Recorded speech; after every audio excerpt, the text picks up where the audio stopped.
Man, I love the Bible. I just think it is the best example of storytelling that has ever been written. But I admit that sometimes it doesn't feel that way. And the reason it doesn't feel that way is because we weren't raised in the culture that it was written in.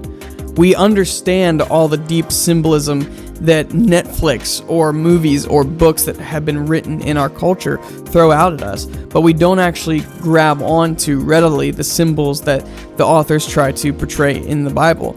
And that's not their fault, that's our fault. And when we begin to immerse ourselves in the cultures of those people, we begin to get a really, really good understanding of why this story and why this history is the best story crafted by the God of the universe to help us understand the human condition.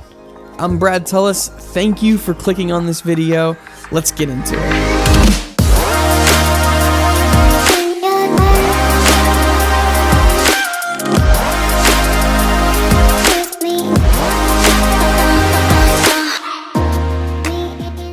So when I say symbolism, what am I talking about? Well, here's some modern examples. Star Wars, every single character, whether you grew up with Luke, Anakin, or Rey, every single character does something that's similar. They go through outfit changes in the movies that get darker each movie. Luke starts out in a white robe. Then in episode 5, he goes into this pilot outfit that's more brown. And then in episode 6, he goes into, he wears a dark Jedi robe that symbolizes his pull towards the dark side of the Force, and then he confronts the Emperor and defeats that pull, and he throws away his lightsaber and he says, "I'm a Jedi like my father before me." And so that's a symbol that they're using the clothes to symbolize this internal struggle that isn't explicitly mentioned, but is there, and you can see it, and you can tell that it's there. In the Hunger Games, the Capitol, the bad guys, they send out this mutant bird to spy on their enemies. But what ends up happening is that this mutant bird ends up failing, and it mates with another natural bird and creates this new species of bird that actually ends up singing a song that's super beautiful. And so there's a symbol that they create out of that. And whenever you look at that symbol, you're just supposed to think of hope. You're supposed to think of even the bad things can turn to good. And so movies do this all the time. They have symbolism in them, and it's great. But the Bible does it even better. So how does the Bible do symbolism? Usually, the Bible does symbolism like this: repetition and variation. So the Bible repeats images, but every single time it repeats images, there's something new to the image. There's something different about the image. Let's trace an image through the Bible. Let's look at the tree of life.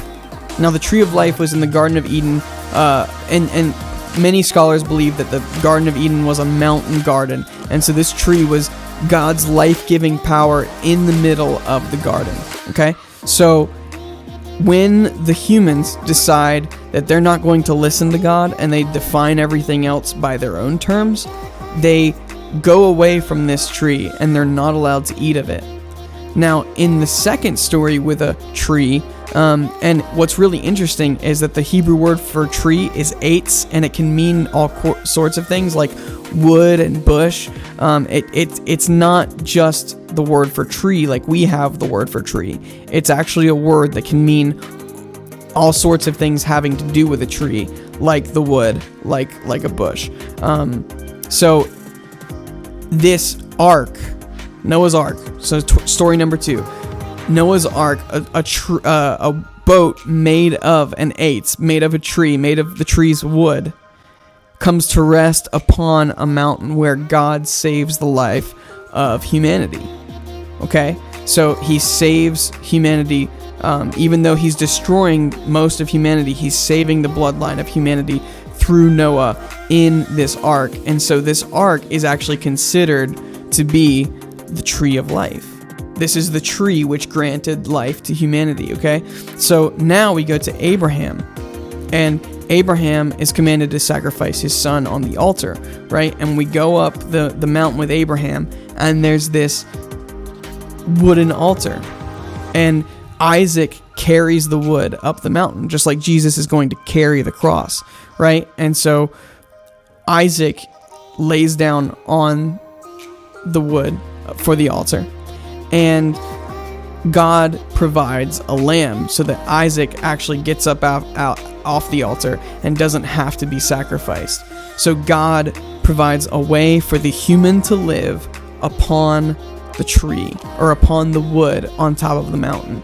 Now we get to Moses, and this symbolism is a little trickier, but the burning bush is this tree on top of a mountain where God commissions Moses to go and rescue his people out of slavery and bring them into new life with him. Now do you see the building blocks? Do you see where this is going? So remember in Genesis where humans couldn't eat from the tree of life? Well, here is where this symbolism turned itself on its head. Well, now God himself is creating a new tree of life in Jesus. Jesus takes the tree or the cross up and sets it up on the mountain, and he pays for the sins of humanity so that new life can be given to everybody. Now, this symbolism is talked about in so many Christian songs where we call the cross a tree, and so many Bible passages where it talks about Jesus dying on a tree. They don't use the word cross because they want to draw your attention to the fact that the cross and that Jesus is the new tree of life, that if you eat of him, right, that you won't die. And this is the stunning story of the Bible, that though God banished humans from the tree of life because he's passionate about justice, he himself suffers the justice that we deserve. And he brings us back to the tree of life. Now, the final story is that when the world is redeemed, the tree of life is going to be in the middle of this city, and humans are going to be able to eat of it and be in God's presence because of the sacrifice of Jesus. Because of the new tree of life, we will get back to be able to eat of the real tree of life where we actually are granted eternal life. Now, do you see how disconnected those stories can seem if we're not looking for these patterns? A boat, a bush, a tree, a cross, they don't seem to connect. But when you actually look at it and you try to understand what God is doing throughout history and throughout these stories, you actually understand, wow, this is a cosmic story that spans millennia. And my salvation, my self-worth, God's glory hangs in the balance. Who I am literally is defined by these stories. And so I want to encourage you, read the Bible as if God is telling you what's going on in human history, but that he's also telling you an amazing, magnificent story.